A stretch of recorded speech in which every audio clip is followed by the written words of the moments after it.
to be here. Uh, Obviously, I've met Shireen a few times online and physically as well.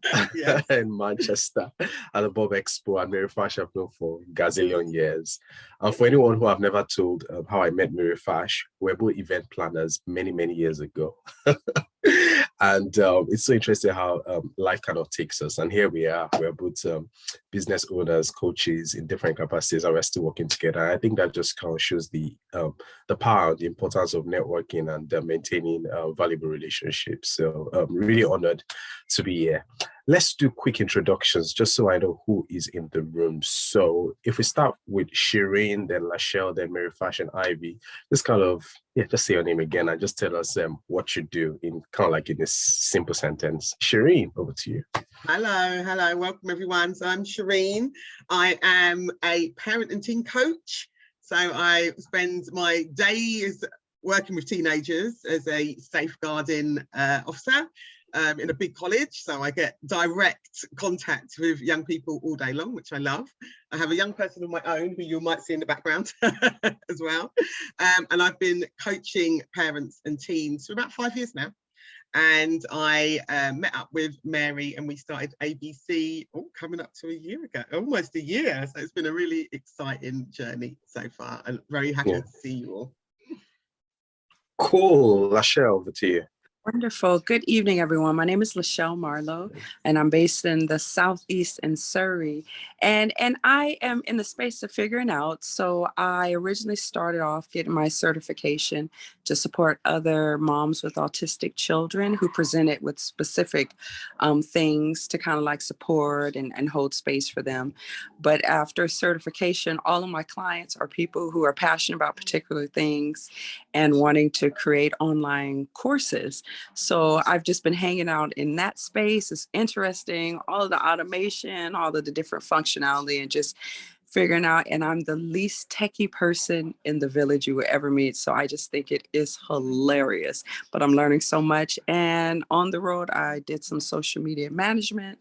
So that's how so pretty cool. So yeah, that's me for now. But I'm excited about exploring and developing further skills because I am a baby coach and I'm looking forward to the journey so far. Cheers. I think you've got a lot of experience. Trust me, I don't see you as a baby coach. And I will call you Jack of all trades, trust me. Mary Fash, over to you. Hi, everybody. So I'm Mary, founder of Mary Fash. I'm a strategist and a business coach. I am John Maxwell certified, so I'm a speaker, trainer, a coach, and a teacher. And I'm a mom. What else do I do? Co-founder of ABC. I help business owners to start, scale, and sustain the business, for helping them with the right foundation to succeed. So that's like the formal way of saying it, to be fair. What else? I have a day job. I'm a delivery manager consultant. I work with different public sector organizations. What else? I think that is me. I have other businesses, but let's get to coaching at the moment. So yeah, that's me. I'll pass it on to Ivy. Oh, Ivy.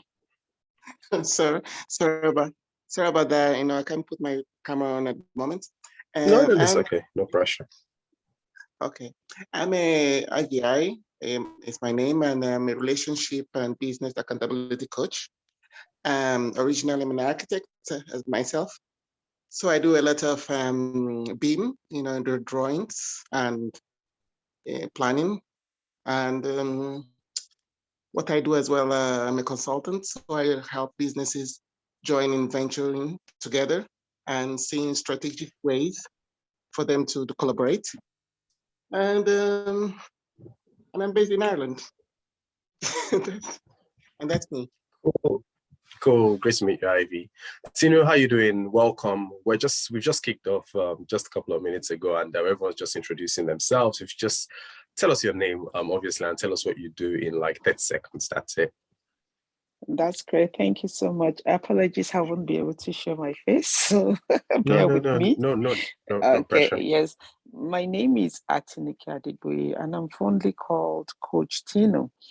I'm a finance and mindset coach. I help professional ladies, decide on their finances, how to grow their finance, make, manage, and multiply their money.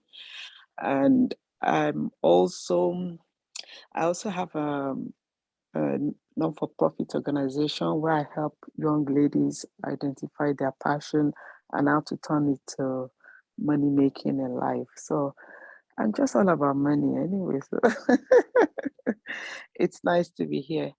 Thank you, guys. Cool.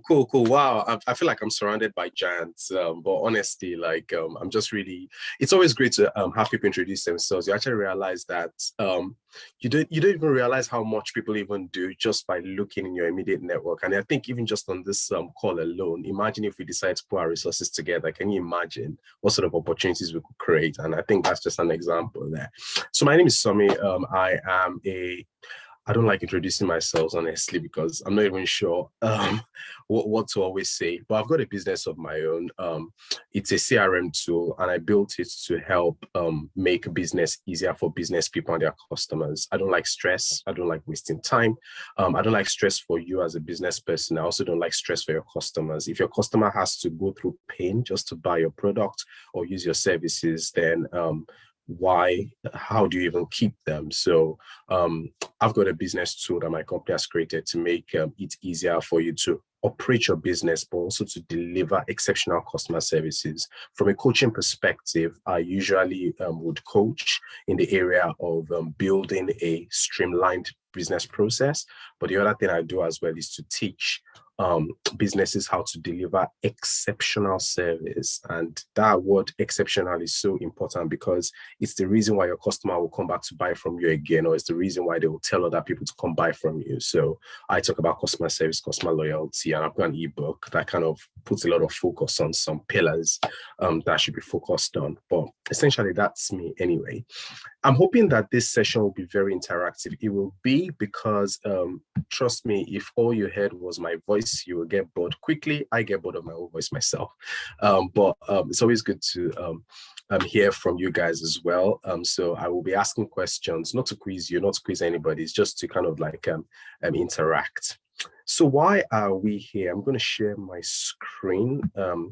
We are going to be, can you guys see my screen? I believe I'm sharing it right now. Cool, building an effective sales process. Okay, so this is a topic I really love, and I'll tell you why. Everybody wants to sell. Of course, you want the money to come in, you want the revenue, you want the profits, and it's really important. But there's a way to sell, there's a how to sell, there's and we're not all salespeople. We're not born salespeople, neither are we trained salespeople. We just can't learn things as we go along, you know. And the other thing is like customers also don't like being sold to. So you have two challenges there. The customer doesn't want you to sell to them, and you are not a trained salesperson. So how are you supposed to make this business work? But over time, from people trying different strategies, different organizations trying things, there are a few components and pillars that have been you can use to build an effective sales process. And an effective sales process will be one that boosts your chances of actually selling. And I'm sure that you would agree that it is easier to sell an iPhone than to sell a coaching program. Because the iPhone, you can see it, you know what it looks like. But when you tell someone, oh, I'll coach you how to do X, Y, Z, they're like, really? You want to charge that amount? They don't even, you don't even have something to show apart from maybe text and a few pictures or maybe testimonials. And those are important as well. But my point is, selling a service is not exactly the simplest of things. And as coaches or as businesses that sell services, we also don't sell £1 items either. So a lot of times you're selling high ticket things. So you need to get it right. Otherwise, your business will just become a museum where it's just you looking at your business and no one else. So how can we build an effective sales process that works? That's what we're going to be talking about today. I've already introduced myself, so I wouldn't say too much about that. And I'll just carry on to the next screen. What are we going to discuss today? And I'll keep it quick so that I won't bore you. We're going to look at why a sales process is important. Probably do that in like a minute or so. Then spend some time on components of a sales process. I like to say that these are things that you will hear. Find what works best for you. Try things to establish what components you should focus on and think about it. Don't say, oh, it worked for Sharon's business, I'm just going to copy and paste, or it worked for Lachelle's business. No, let me try this, let me think about this, and let me build a sales process that works. So we're going to be looking at some of those components to consider. Jesus, if there's something I would like us to discuss today, it's definitely common mistakes. Wow. It's so easy for us to want to move forward and end up realizing that we've moved in the wrong direction. Now, imagine if you're a plane. Do you know that if you're traveling from South Africa to Heathrow, and the pilot just decides just a 1 degree change in latitude or longitude, it's going to end up in a completely different part of the world. And that's why it's really important to make sure that we eliminate mistakes so that we don't end up in the wrong place. And of course, Q&A, feel free to ask me questions. I'm very honest. If I don't know, I'll tell you I don't know, but I'll find out for you. But at the same time, let's ask ourselves questions as well. So that's it really. Why is a sales process important? Oh, it gets interactive from this point. Who wants to go first? Anyone? Just unmute yourself and just jump in, interrupt me. Who wants to go first? Why do we think a sales process is important? Anyone? It's not a trick question. Why do you think it's important to even have a sales process? Because it changes a business from a charity to making it a going concern, getting your name out there, identifying who you're trying to target and what value you can bring those particular individuals. Absolutely. I think that's really important. If you are really building a winning business, as I'll call it, or a business that will be successful, there has to be a process that brings that money in. There has to be a process that leads customers in and converts them into paying customers. So I completely agree with you that that's an importance. And I think that is an endless list anyway. Anyone else who would like to share? Should we have one more person? Why do we think a sales process is important? Why should you even have one? Anyone else? Shireen, Mary, or Ivy? Anyone? I like the idea of having a process that you can replicate over and over. Once you've got it down, then it works, and that you can kind of scale it up, scale it down, and be able to walk away from it and have it run by somewhere else on its own. So that's what I like about getting a good all the parts in of the process, and then you can test it and then tweak the bits that work. So that's what I'm interested in. Yeah. Absolutely. And I think that that's a really good one as well, particularly if you want to scale your business. Imagine if every time you had a customer, you had to manually do everything every time or figure out what you even needed to do every time. You're going to burn out. And when you get burnt out and you decide to take 2 weeks off or 3 weeks off or 1 year off from your business don't even move. Then when you come back, you've probably forgotten how the business is supposed to be run. It's just not good if you want to think about it from a future point of view. I'll kind of like share a few that I have anyway. So I think the first one is you don't want to keep wasting your marketing efforts. Everything we do, to be honest, is actually marketing. When you introduced yourself today, you're marketing, because now I know that, so Shireen works with teenagers. So the next minute someone tells me, you know anybody who blah, blah, blah, blah, blah, work with teenagers? I'll be like, of course I know someone, Shireen. She's been doing it for years. Can you see, like, you didn't even realize you were marketing yourself there, but you did that. And Lachelle, you did that as well. Mary Fash, you did that. And Ivy, you did that. And Tinu, you did that as well. But what you don't want is a situation where you're putting in effort, directly or indirectly, consciously or unconsciously. Sometimes you're even paying for marketing. And all you just get is people walking through you and going and not stopping to use your services. I just call it waste of time. Now, everybody's not going to buy from you, but you want to boost the chances of people actually buying your products or services. Imagine if you had a store and every customer that came in only window shopped and left.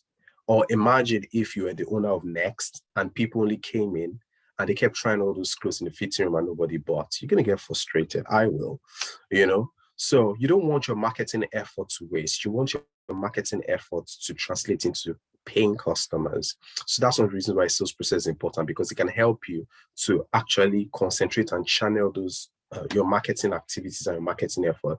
So maybe, and I'm going to start dropping a few points now. Maybe you've been putting so much effort into that Instagram page.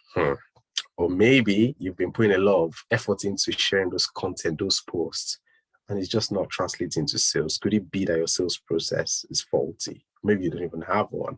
Just something to think about anyway. The second one is consistently sell. Oh my God. You don't want to be a business that sold in January and didn't sell again until April. Now there are seasonal products and services. I get that. But you don't want to be one where every morning you have to pray, I hope sales will come. And if your sales came in, you don't know when next your sales will come in. I'm not saying you can always predict, but the point is you want consistent sales. You want a business you can rely on. You want a business that can pay you. You want a business that can pay itself and pay your staff. You don't want to run a business for life that you have to be the one that is paying. That's not what business should be about. So how do you consistently sell? The sales process is important in helping you to achieve that. And the last one is close more deals. This is kind of like related to the other two anyway.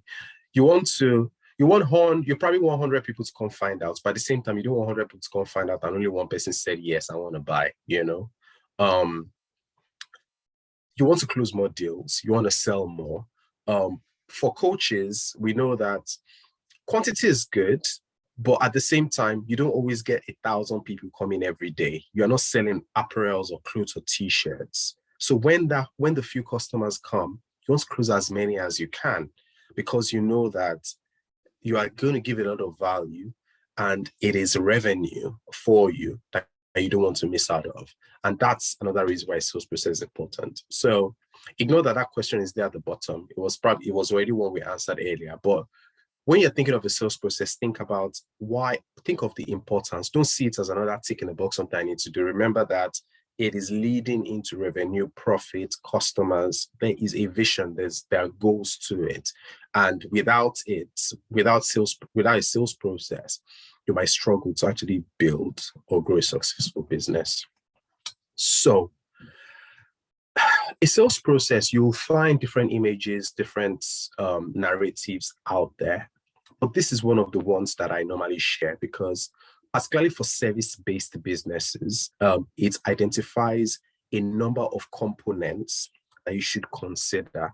And for even a couple of you here who I know more about your businesses, I see some of these being used. I mean, I, in my own business, use a lot of this as well. So remember that all these things are not gospel. You don't have to do 1, 2, 3, 4, 5, 6, or 7. I'm not saying that, but chances are that you're probably doing a part of it and they all represent something. So let's go into them one after the other. The first one is prospects, okay? And you notice that there's a reason why number 1 is bigger than number 7. Let me tell you why.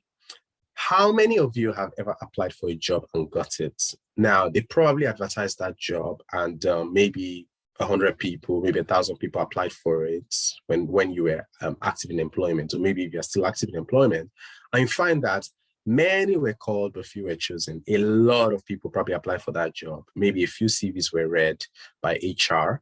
Maybe a few of those, their CVs were considered and invited to a telephone interview. Maybe a couple or a few were invited to an interview, and maybe a few were employed. The point is this: everybody that comes to you is not going to buy from you, okay?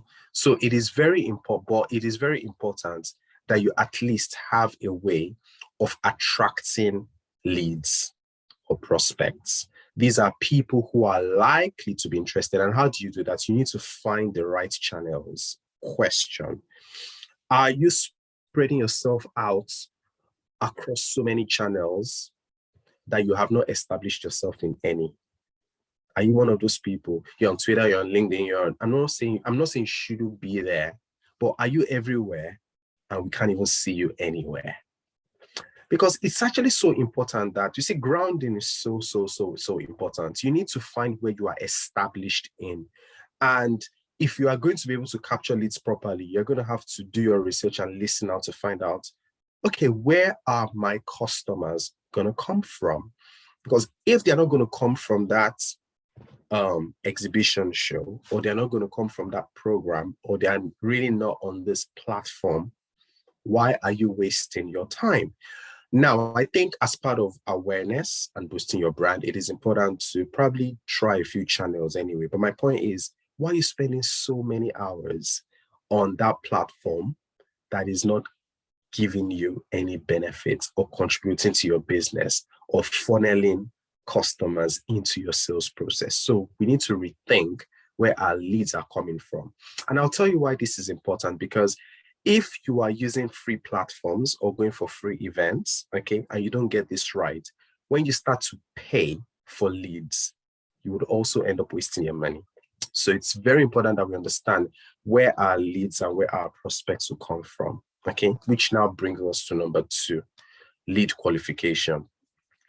Before you waste any time giving anyone a 30 minutes call or a 1-hour call or a complimentary program or anything really that is going to take effort. And I know sometimes you probably have to do that 15 minutes call just to understand what they need. The point is, have a filtering process. Everybody cannot just keep getting everything you offer for free. Fine, you might have some lead magnets, you might have some resources out there that would attract people that will sign up and you can follow up. But think about how you qualify your leads properly, because not everybody that comes to you should be your customer. Many years ago, I used to do web development. Now, if anyone contacts me and says, can you make a website for me? When I weigh the costs and realize that it's more effort, I say, no, I don't make websites anymore, because it's not an area that I'm putting my effort in. Or if anyone comes and says, oh, we'd like to use your solution for such and such and such and such, and we know that they're probably only going to be 30% satisfied because they're only going to use 30% of our capabilities, there's no point of my company being greedy and just put them in so that we can get that money from them, because we're going to end up with a dissatisfied customer. Or what we don't want to end up giving a demo or a pitch with a company or a prospective customer that already looks like they are not interested yet, or we know that we're not the right fit for them. My point in lead qualification is have a way of filtering who you want to work with. And a very important part of that is by drawing out what we call a persona or a profile of who your ideal customer is, so that when they show up, you know. And let me tell you why it's also important for you to understand type of customer, so that you can also tell people as well, oh, hi, Shireen. Just so you know, I work with such and such type of companies, construction companies. Oh, I don't do agric, I don't do. And the day Shireen speaking to someone and they go, oh, do you know anyone who does such and such and such? By the way, I'm an agric business. She's not going to bother passing the person to me, because she already knows that Sanmi doesn't work with agric businesses or doesn't offer services. So in a way, you're also helping other people to bring the right prospects to you as well. And that's why qualification is really important. Essentially, you are channeling your effort to where you are likely to sell to. That's what lead qualification is about. And sometimes it might require you having a call with them, maybe a 5 minutes call, because I do that as well. Like, can we get on a call for about 5 minutes, or send me your website or tell me what you're looking to achieve, and I'll kind of like find out more information. But ask questions. Asking questions is really important in lead qualification. Don't just go straight into, oh, I offer this service, this is how much it's going to cost, etc. and all that, because the whole conversation might just end up with they don't even buy, they're not even going to buy, or they don't need your services. So that's about lead qualification. I'm going to move over to the next one, company research. Ignore the word company. It's more about research. And I find this very important because, and I'll tell you why.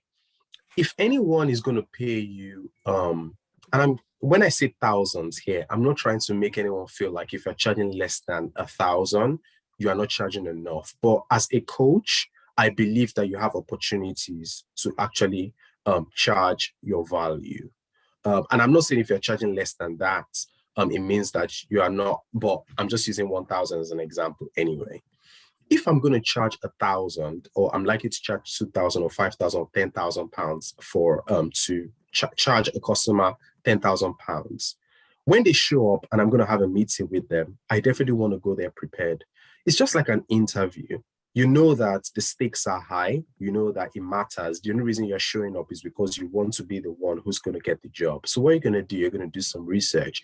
I think it's really important as coaches to at least understand who you are going to be speaking with or who you are likely to be working with, particularly if you're going to have a one-on-one call, or at least ask some questions before then. Sometimes you may have asked some questions previously or even asked them to fill it for. In fact, I always say, if you're going to have a call with anyone, whether it's 5 minutes or 1 hour or a meeting, ask some questions before then.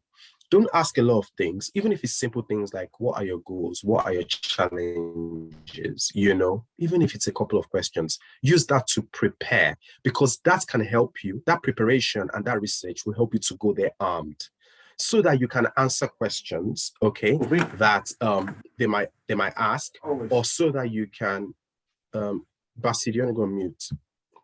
I'll just put Bassy on mute.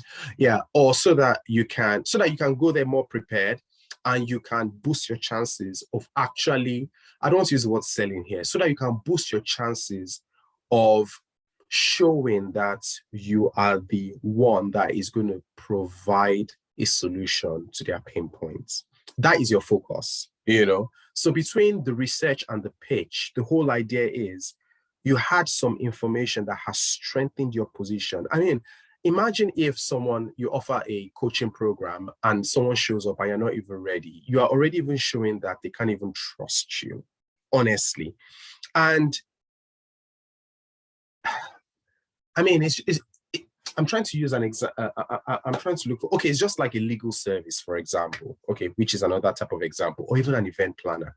You spend all those times as a customer, you know that they're going to take thousands from you, and they don't even have a clue what they are talking about, and they haven't even put the extra effort, Are you going to feel comfortable to part with that money? I'm just trying to look at things from a customer's perspective.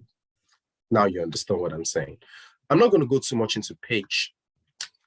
When we hear the word pitch, sometimes we feel like I have to stand in front of an investor. No, a pitch is even as simple as you introducing yourself. We all pitched here when I said introduce yourself in less than a minute. And this is all about you making sure that you know what to say to the right customer at the right time. Our business is a CRM solution. What we will say to a non-profit organization is different to what we will say to a profit-making business. What we'll say to a small business is different from what we'll say to a bigger business. We've got a pitch next week to a large exhibition show. What we are going there with to their team of 5 is different from what we will take to have a session with a small business. My point is, you have to be ready. But for you to be ready, you need to know who you are going to be talking to.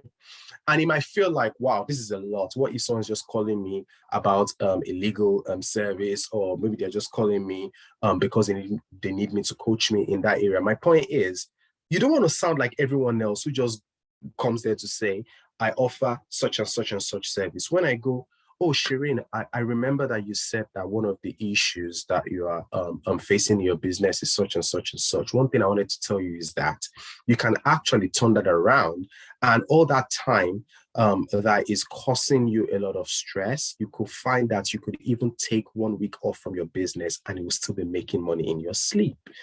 But the only reason I could say stuff like that is because I have already done some background information. I'm not saying go do police work or go do DBS, but at least ask some questions that can prepare you for that conversation, because you want to stand out and be the coach for that person.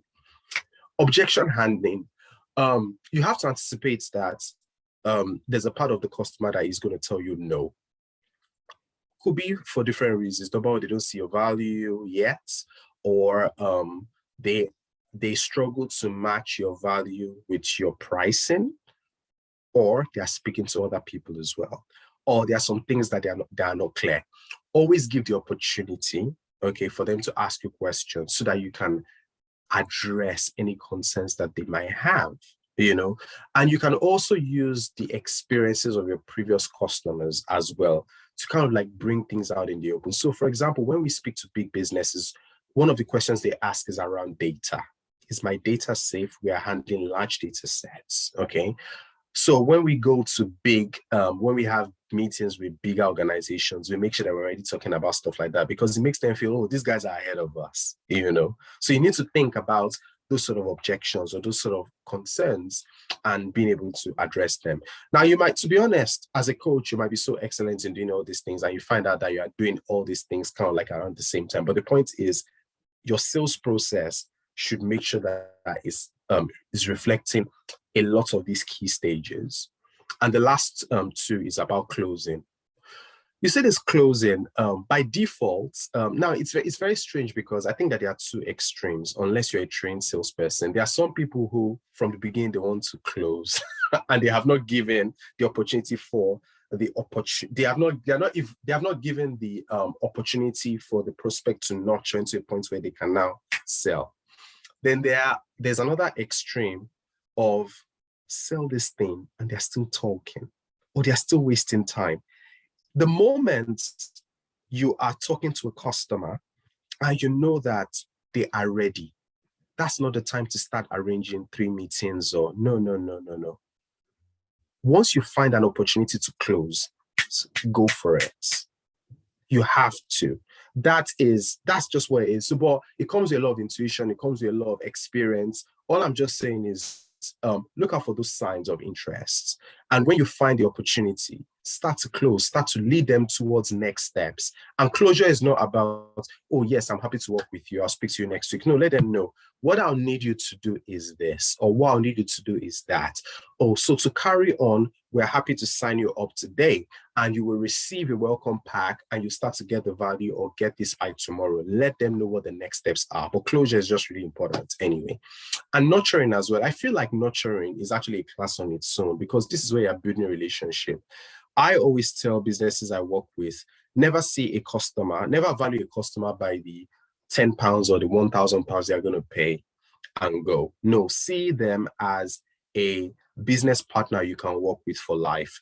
How can you maintain that relationship such that you remain their top of mind, or you remain the option that they always go to when they need similar services? In fact, when you get to a point where your customer is contacting you for things that are not even related to your service, you know they trust you because now they are ready to trust your recommendations. That's where you want to get to. So as part of your selling process, remember that it doesn't end at the point where your customer has paid. After your customer has paid and you've delivered the service, maintain that relationship. Are you going to use newsletters? Are you going to have courtesy calls? Are you going to invite them to a customer community? What are you going to do to keep them around you such that you have more opportunities to deliver services consistently? Because I can tell you for a fact that customer acquisition is one route that will bring you revenue.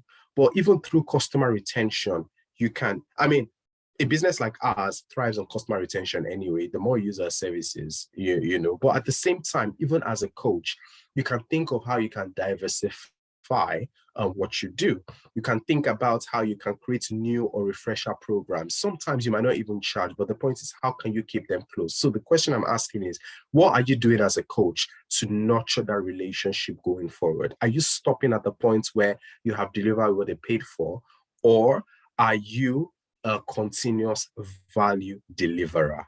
You need to ask yourself that question, because a coach doesn't stop at the point where they have now handed over that service and taken the money. Then you are just being transactional. But if you are really thinking about future and continuous opportunities, then you need to think about maintaining and nurturing that relationship. I feel like I've said a lot about the sales process. Before we go into the next section, let's get some feedback. What has been your highlights so far in what you've learned? What are some of the things you think are important that you heard, or if there's anything else you wanna add? Anyone? Mary, Bassi, You saw you call my name. Why do you have to call my name? Sorry, you know what? I just called names randomly, and you just happened to be there. Well, I think I agree 1,000% with everything you said. I think it's right on point. And as coaches, even including me, we actually do all these things, but we never kind of make it formal, Mhm. unofficial. Like this is like saying, oh God, thank God I have 7 steps. Like actually no, like it's like resonating with like a process. It's like, oh, I do this already, which is reassuring that yes, I'm on Mhm. the right path, right? And something that I wrote something in the chat, and I'm like, I'm taking my word back a little bit when I said, when you Mhm. mentioned about some people want to close from the start of a conversation, Exactly. Oh God. and yeah, that is so true. Like I always tell my client, even I use myself, get people sold on the value, on the benefit, and then trust me, they will say, take my money, for example. But then also one thing I want to add though is this is amazing. I would recommend it anytime, but also just to be agile as coaches or as business owners, be agile in your approach to things, because it's not like not all my clients actually went through my process. Like they didn't go through the same process, for example, right? So you could meet someone for the first time. I'll give a good example. Tinu on the call, I met her for the first time in Dublin last 2 weeks ago. And we just met for the first time. We had the chat she didn't go through like filling a form, and we had a conversation, like we met up online record. And then before you knew it, I woke up to her payments to sign up to ABC. Right. And so there was no, but the thing is, the all, prospect, the lead qualification and all this prospecting was there, but the lead qualification, because sometimes you can just tell when you speak to someone, like rightly said, when you go out, you meet people, you have your network, don't miss the opportunity. Don't waste your time. Oh, okay, you have to go to the 7 steps. Sometimes they're ready when you talk to them. Just go. That's like the only exception where you can just go for the closing. Like, because you can tell the interest is there. They're yearning for it. They want it. So let's not take on a long journey of going back to the beginning and say, oh yeah, we have to go. Don't be agile, respond to your environment, because you don't want to lose that because you're taking, be adaptable, right? So I really, really love this. And I think, yes, kudos, nothing to take away from it. Yeah, well done. You see, I really like the example that Mary gave. And I think that it's actually one, if we all think about it, it's probably happened a lot of times. I remember when I launched an ebook at the beginning of the year, and someone forwarded it to some other people and someone read it. And apparently the person had been on my mailing list, and he just messaged me and said, oh, I would like you to come do such and such and such for my company. I just went straight into it and I just closed it.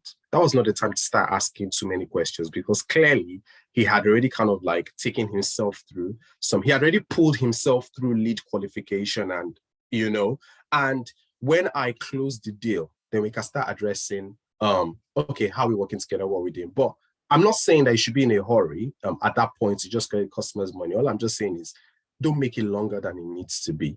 Okay, every customer's journey is different. Every customer's route is different. But understand that when the opportunity to close a deal happens, because you are a natural salesperson, you probably need to pay a bit more attention to know when to do that. And sometimes when it looks like the customer is not ready as well, don't also be aggressive to want to, okay, we've been talking to work for 1 hour, please, can you sign up and pay? It's kind of like, no, because sometimes the customer needs to think about it. I have a customer who we needed them to sign up for one of our packages in my company. And they said, I'll go. And I wrote a blog post about this, and they said, we'll think about it for a few weeks. 1 month, they didn't come back. 2 months, they didn't come back. 3 months, they didn't come back. After about 4 months, not only did they come back, they were ready and they paid for a whole year. This is a customer we thought were actually going to sign up and be paying monthly. My point is, when the customer is ready is when the customer is ready, but know when to close. Anyone else, any other points, any other thoughts around what we've shared so far? Feel free. Anyone? Does anyone want to say anything? Or if no, mics are unmuted, I'll just move on to the next step. So there was something I kind of like explain. I'm just going to do it in a minute anyway. There was something I explained the last time I was on a session like this, and it's the customer journey map. And the only reason I'm showing this is because I want to remind us that in every customer's head, there is a natural process in which things happen. It's actually all about customer psychology. And a customer never starts from, I want to buy. A customer starts first from even hearing about you or knowing about you. So they'll naturally move from that, awareness to thinking about it to buying, staying with you, advocacy, and all that anyway. And all I'm just saying is when you are, I'm going to do this in less than 30 seconds. When you are building what your sales process can look like or should be like, think about the customer that is going through it, because you are not the customer. So you can only see it at best from your perspective. Ask a potential customer to go through that sales process with you or for you and get feedback, because it will help you to really understand how things work. If you have to wait, and you would learn over time as well when you start to have customers kind of like buy from you consistently through what your sales process is, but just think about what it looks like and what the customer is experiencing at every of those stages. And I think it's also important to understand that a customer, let me just go back, a customer might be a prospect for a long time, and all of a sudden they might just become a qualified lead. Sometimes a customer might just be a qualified lead from the beginning because they have made it really clear that they are your ideal profile of a customer. All I'm just saying is understand your customers, because at the end of the day, you are selling to them, and you cannot have a process that is not built around the customer's needs or how the customer thinks. Otherwise, you are just trying to sell to yourself, and I'm sure you're not going to be the one to buy, Cool. So the last bit I wanted us to... Go ahead, Lachelle. Were you going to say something? Yes, and I'm so sorry to shout. Can you hear me now? Yes, I can hear you now. Okay, I'll be super fast because they are really loud. Sorry. I'm just really keen on when you're clearly trying to identify those customers and building that customer journey map around them. What are some of the key things you're looking for as you are solidifying what your clear process looks like to demonstrate value and connection with your ideal customers? Oh, sorry, I'm struggling. Sorry, I'm struggling to hear. Okay, this is the last minutes. Yeah, to be honest, we're all used to kids screaming in the background. Yeah, okay, go ahead. That's better. There are about 50 of them out there, and they're so lovely. Because I'm not a baby coach, I have a lot of experience. I'm going to lean into that, so I appreciate that encouragement earlier. But I'm at the very start of my official coaching journey. So what kind of metrics, what kind of systems do you have in place to connect with your ideal customer, so you can build that robust sales process around them, building that customer journey map? I hope I was able to clearly articulate that. Yeah, I understand that. So before you even build a customer journey map or a customer journey, the first thing you even need to know is who is your ideal customer. You need to be able to describe them in detail. That persona or that avatar, that profile, people call it different things, represents who you want to sell to. What's their age group? Where are they located? What's their motivation? What are the demographics that describe them? What are the things that motivate them? What are their needs? What are their pains? You need to be able to describe them. In fact, marketing will tell you, give it a name. So for example, Mary, I'm just using it as an example because you're always my candidate. So imagine my Mary avatar needs this and lives here and has this sort of needs, and this is their budget. When you can describe that in detail, okay, for every customer segment. Now, let me spend 30 seconds on that. Your target audience, a lot of times, is not just one big bucket. Nike sells sports, and they're into sports clothing, but at the same time, every customer, all their customers are segmented. They've got the people who want to wear sports just to look good, okay, and they've got the customers who need the sports kits because they are really into sports.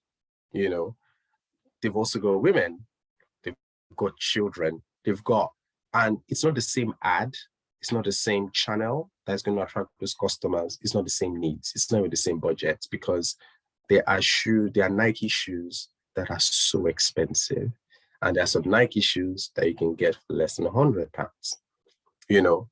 So you need to be able to profile as a coach, who am I selling to? Who am I delivering a service to? Who is my value going to? And if it already looks like, oh, okay, it looks like there's two broad categories here. So for example, Shireen might actually have two ideal target audiences: young people and maybe parents, or maybe single parents, because they have a different type of need and they have a different set of challenges, and maybe those who are not. I'm just giving examples here.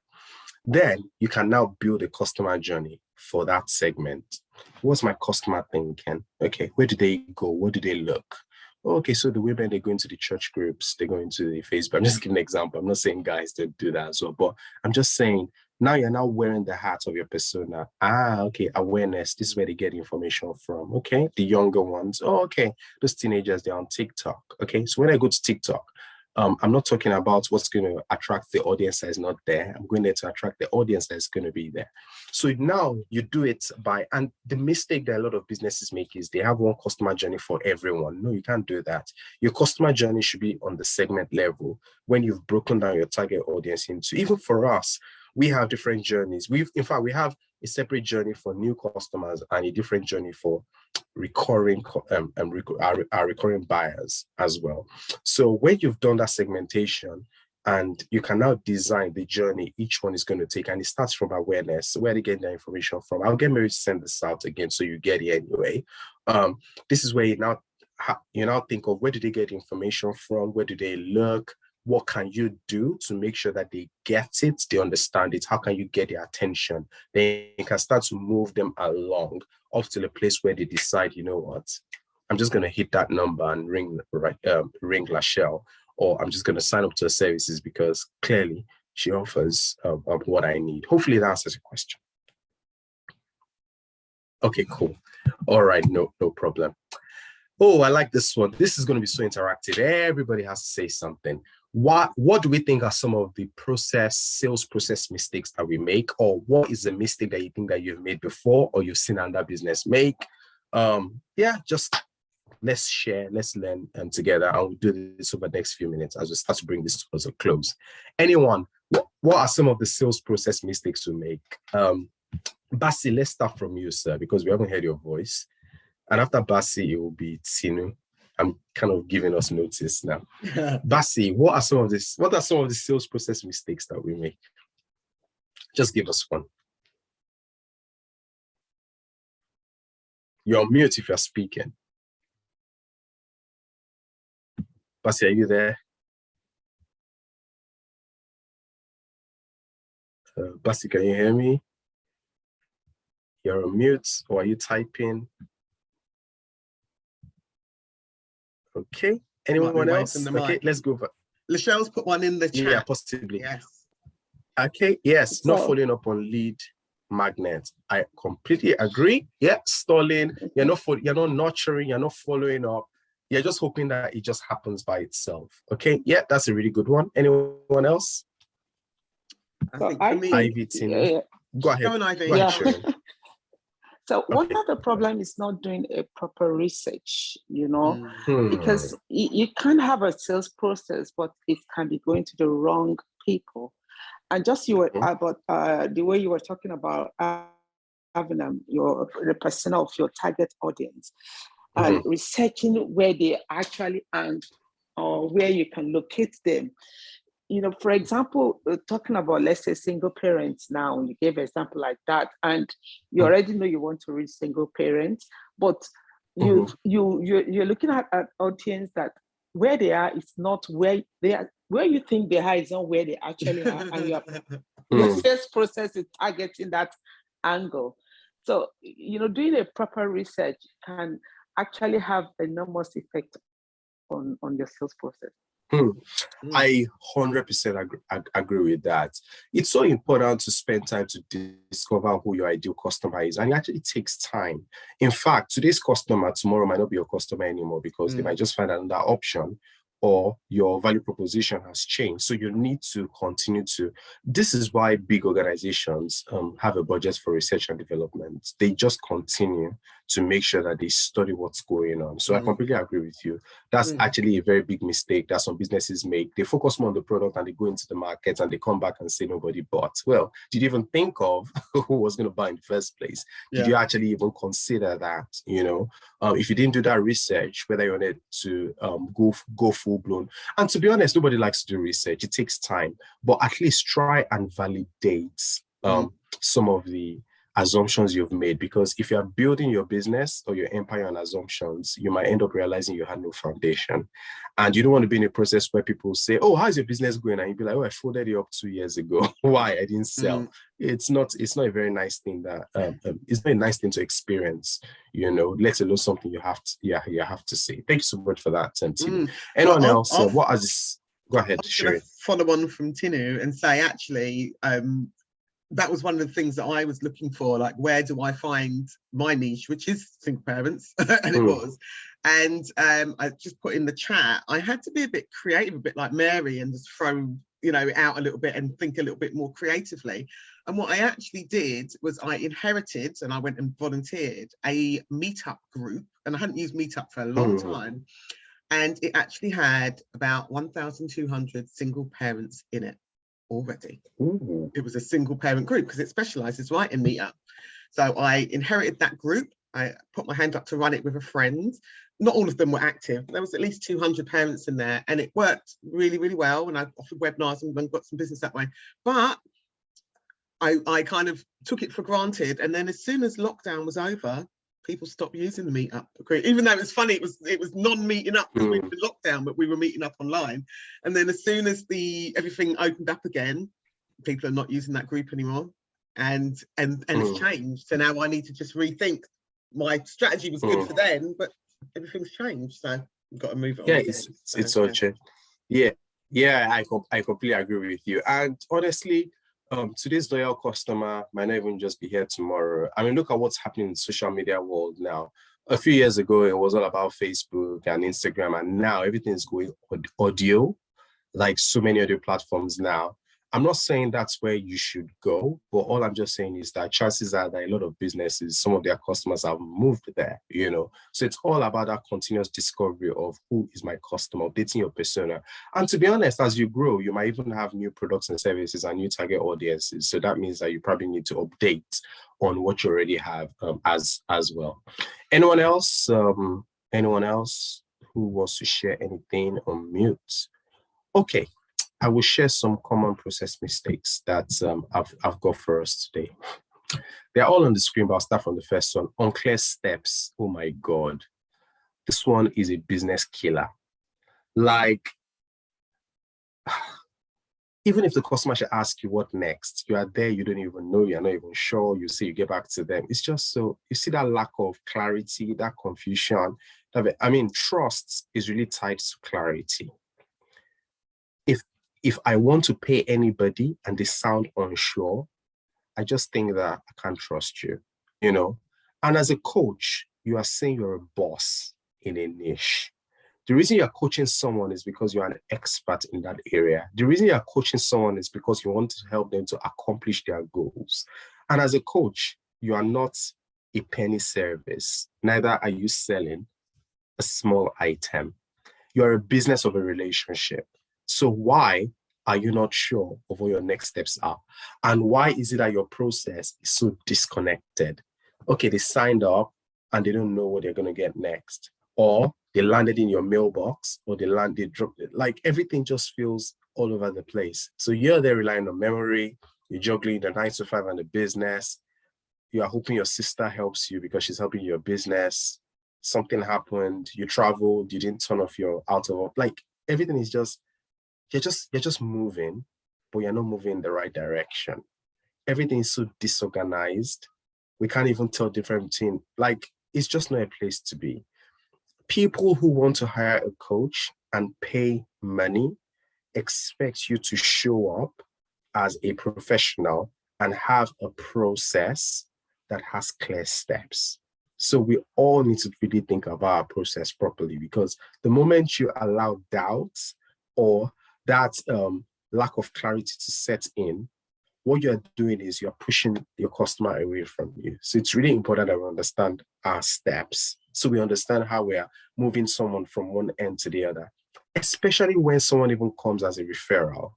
When, for example, Shireen tells someone and goes, you need to talk to Sanmi. It's his area, he's this, he's that. And the person shows up and all of a sudden it just feels, first of all, it's a loss to me because we're not even ready to take on that opportunity. But at the same time, it could also discredit the relationship with Shireen as well, because she's brought that trust to say, and I've been affected in the past where I have recommended someone services and someone came back to say, what's going on? This is what the whole thing was. So make sure your steps, make sure your process is clean, it's clear, even you understand it. Because when your steps are clear, it means that when you start to grow and you hire someone, they can easily take on that process and follow it through as well. So why are you running a business with confusion? Or why is your process, even remove the word sales, why are any of your processes so unclear? I remember that when we say sales process, it doesn't stop at the point where the customer buys, it even continues with the relationship as well. So you should have a process definition and follow it through. The second one is one process for all. Oh my God. So, you know, when I talk about segmentation and your different sub audiences, you need to know what process works for each one. If I'm working with old people, I don't expect old people to be filling a lot of lengthy forms. They don't even want to do that, you know. At the same time, if you're working with someone who is an international customer, you should know that you should not be presenting face-to-face meeting options on any of their forms. It's just common sense to know that it's Zoom or Teams. My point is, present to the customer the process that is for them, not a process for all, and expect them to find the right door. It's just so you shouldn't even do that. It should be very clear. Are you looking to such and such and such? Click here, and it takes them to that route. Are you such and such and such? Do you need this sort of, don't mix your mailing, oh my God. One process for all, don't also have one mailing list for all. One thing I really like about Mary's mailing list is that it is so segmented. If Mary wants to email people who have signed up for our coaching program, she can do that. If she wants to, she has a big database of her contacts, but she can choose which audience she wants to email. The other time, Mary said, oh, I want to get to a point where I can easily email my customers who live within or around London. That's when you know that she knows her target audience and she knows the demographics properly. You cannot have a process for everyone because there's no process that works for everyone. It doesn't work like that, you know. You book a flight, even when you go to the airport, they'll tell you if you're on first class, if you're like, there's a door for you. Everyone cannot you don't just take everyone through the whole, it's just like the immigration queues as well. You've got a British passport, you've got, there's a reason why because at that point, they're all going to experience things differently. If you just have one big thing, everybody just go there, then you are not able to give that personalized and right experience for anyone, and it would limit your sales. So in fact, segmentation is actually the foundation of a lot of things in business, because when you understand who your audience is and you build processes around each persona, you find that you are likely to actually sell more.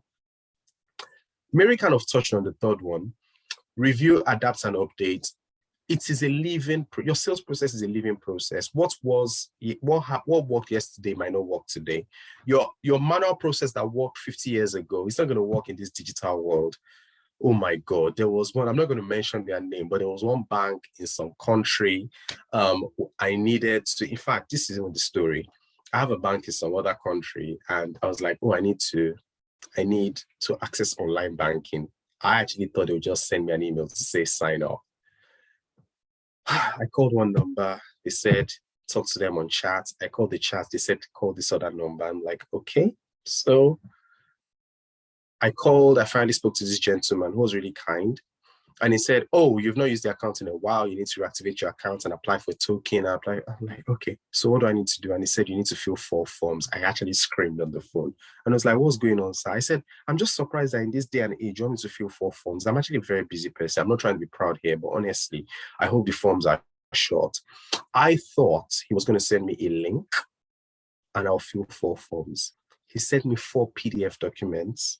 He expected me to print them out, fill them, upload them, and email it back. Oh my God, I dissed them for 2 weeks to every family member I could come across with in 2 weeks, until one of them said, all this time you've been spending, you better just go do it. So grudgingly anyway, I cheated. I filled the form right there on PDF, but I struggled to sign, because signing with a touchpad, or it's the struggle, But I got to a point where I did it and it looked exactly like my signature. I thought that was the end. Without trying to bore you anyway, it took another 4 weeks to finally get this thing resolved, because they sent this thing back and forth for so many other crazy excuses. My point is, this process that they put in place whatever year is still what they were using. And guess what I did at the end of the day? I moved my funds to another bank. It's as simple as that. Look at what happened. Not only did they actually lost an existing customer. This is not even a new customer. It just goes back to what Mary said.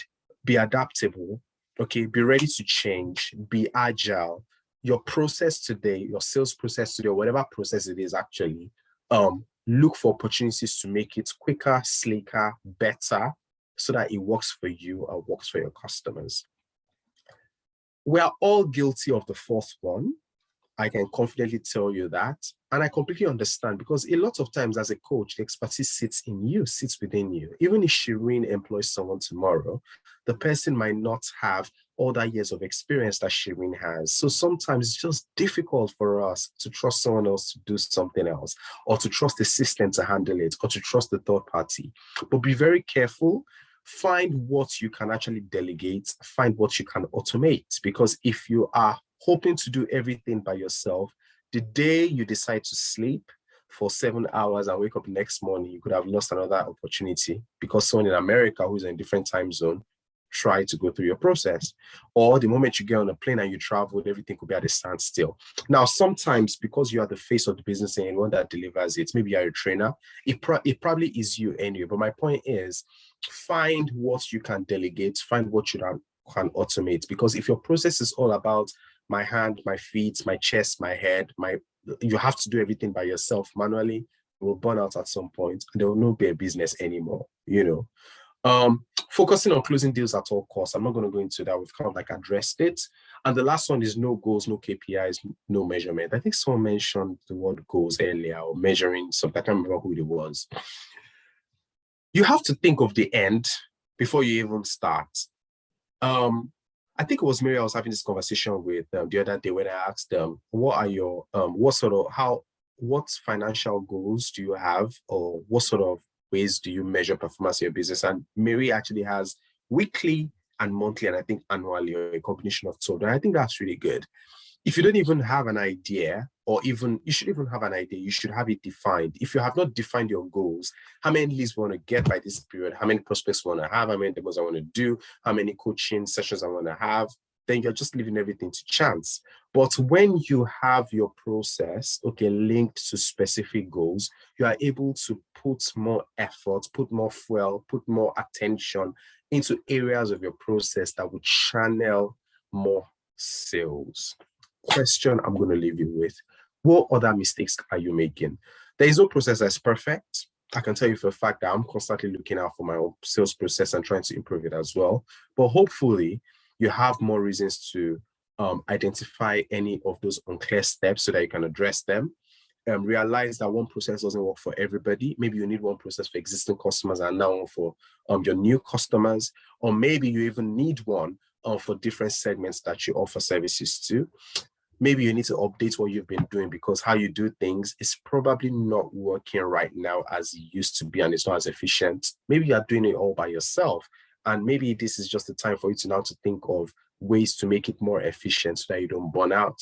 And maybe this is the time to also realize or be a bit more sensitive to how to actually close, and not just talk, because as coaches, we are always ready to be excited when a new customer shows up. We could end up talking them out of the opportunity, and of course, hopefully we now understand more as to why goals and KPIs are important, because when we have that, it also helps our sales process to be more defined, and our sales process can also lead into that as well. I'm not looking to sell, but I always have this slide anyway. This is what my business does, my center of affairs. Just in case you have reached a stage in your business where you think maybe I want to automate some things, you can check it out as well. And on that note, I just want to say a very big thank you. Hopefully you found this insightful. Hopefully you've learned something that you can think about, you can change or adapt in your business. Hopefully it's trigger some of your thoughts that can accelerate your sales and help you build a more sustainable sales process. That's it really. Hopefully I haven't bored you in the last 1 hour. Sammy, you skimmed over your CRM that you have, but I have to say it's such a good tool. And for new coaches that are looking for something that does everything, and the more I use it, the more I realize, oh, it does that as well. Oh my gosh, it does that as well. Really easy to use, good kind of layout and everything, and super powerful. I'm really impressed with it. When I spoke to you last Please time. share the link. Yeah, say it again. Oh, I didn't hear what. Please share the link. Share the link. Yeah, share the So link. Yeah. Oh yes, I'll share the link in the chat. Go ahead, Shirin. Yeah, no, but I would recommend as a CRM. I thought it was really good, and the more I use it, the more I like it, and the more I realise it can do. So, if anyone's looking for a nice sales process, customer service that does email, it does everything, then I would recommend it. Yeah. Yeah, I'll just take a minute to explain. I mean, if you look on that first slide, I think my best part is you can kind of like divide that first. If you look at my screen at the moment, if you look on the left, that's the menu. What we've done is to bring different tools into one place. You're already busy as a business coach. Imagine if you had to use one app for managing your booking appointments, another one for invoicing, another one email marketing, another one for SMS marketing, and I'm even tired of even mentioning apps right now. But you could end up getting into that unproductive or inefficient process by using so many disconnected tools. What we've done is to put everything in one place so that you can log on and handle it all, from defining your business goals, which is one of our latest features, to get to a point where your customer can buy from you and you can keep nurturing them as well. So feel free to check out the link. If you've got any questions, I'm happy to answer, or if you contact us on our chats, one of our app support guys will respond to you anyway. But the point is, consider your process and think about how to make it efficient. And a lot of times you find that a tool like ours can help you in that. Now, this might sound a bit contradictory anyway. I would love everyone to use Myco, but I always say that technology is not magic. If you do not have your process defined, technology will just look at you in the face, okay? Think about it first. What's my process? What do I want to do? If someone shows up now, what form do I want them to fill? What information do I want them to give? If they ask for my pricing list, how am I going to give it to them? Okay, how do they get onto my coaching program? When you define that, then you'll find that technology can accelerate that dream. But if you do not even have a process you've thought about to your ideal customer, technology will just look at you and ask you, so what do you want me to do for you? Because you haven't told me anything. Exactly. Well, thanks so much, Shirin, for giving us the opportunity to. I was up late last night and I was using it, so it's fresh in my mind. And when I got stuck, cool. I managed to find a very handy video that told me exactly what to do. And I was like, this is amazing. Oh, wow. That's good for you. I'm going to give our team that feedback, because you are doing more with doing videos as well. No. Anyone really else, handy. Any feedback? Oh, cool. Yeah, really appreciate it. Well, I'd like to say thank you to everyone for joining us. It's been really, really good to see so many of you. Before you all go, I've been making some calls and I want to do a check-in with everyone. I've spoken to Mary, JJ, Maggie already. Bassie, I've reached out to you. I hope you come back to me. I'm about to speak to Royston in a minute. So if I send you a little WhatsApp, please do check in a time just for half an hour, 45 minutes, an hour, 2 hours, depends how much we've got to talk about. We just want to see how you're finding us, if you're getting good value, what more we can do, and just find out ways that we can just get to know you, get to know where you are in your business, and to be able to support you to achieve your goals this year. So I'll reach out to all of you at some point via WhatsApp. Let me know when you're free and we hook up and have a chat, see how everyone's doing. Yeah? All right, brilliant. Sammy, thank you again. It's good to see you. Pleasure. My pleasure. Bye, Thanks everyone. and bye everyone. Okay.